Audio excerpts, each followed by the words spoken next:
হচ্ছে রাবিআ। কি নাম? ওনার নাম হচ্ছে রাবিআ ইবনু কাআব আল আসলামি রাদিয়াল্লাহু তাআলা আনহু। উনি বলেন, কুনতু আবিতু ইনদা রাসূলিল্লাহ। একবার আমি রাত্রিবেলা রাসূল সাল্লাল্লাহু আলাইহি ওয়াসাল্লামের সাথে ছিলাম, কোন এক কারণে রাসূলের সাথে রাত কাটিয়েছি।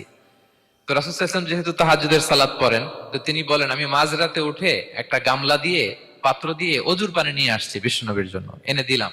বিশ্বনবী এত খুশি হলেন, আমাকে বললেন, সাল, হে কাব, তোমার কি লাগবে চাও। উনি বললেন, আসআলুকা মুরাফাকাতাকা ফিল জান্নাহ। উনি বললেন, ইয়া রাসূলুল্লাহ, আপনি যদি কিছু চাইতেই বলেন তাহলে আমি জান্নাতে আপনার সাথে থাকতে চাই। দেখেন কিভাবে ওনারা সুযোগ কাজে লাগাতেন। অজুর পানি নিয়ে আসছে, বিষ্ণু খুশি হয়ে গেলেন, বলেন, তুমি কি চাও? বলে, আসআলুকা মুরাফাকাতাকা ফিল জান্নাহ। বড়টাই চাইছে, ছোটখাটো জিনিস চাই নাই। যে নবী, হে, আমি জান্নাতে আপনার সাথী হতে চাই। বিষ্ণু বললেন, আও গায়রা যালিক, আর কিছু চাও, অন্য কিছু লাগবে?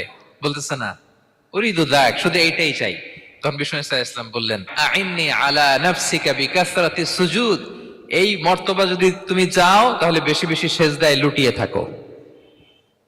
আলাইকা বিকাসরাতি সুজুদ, বেশি বেশি সেজদা দিও। যদি সেজদায় পড়ে থাকতে পারো তাহলে জান্নাতে আমার সাথী হতে পারবা।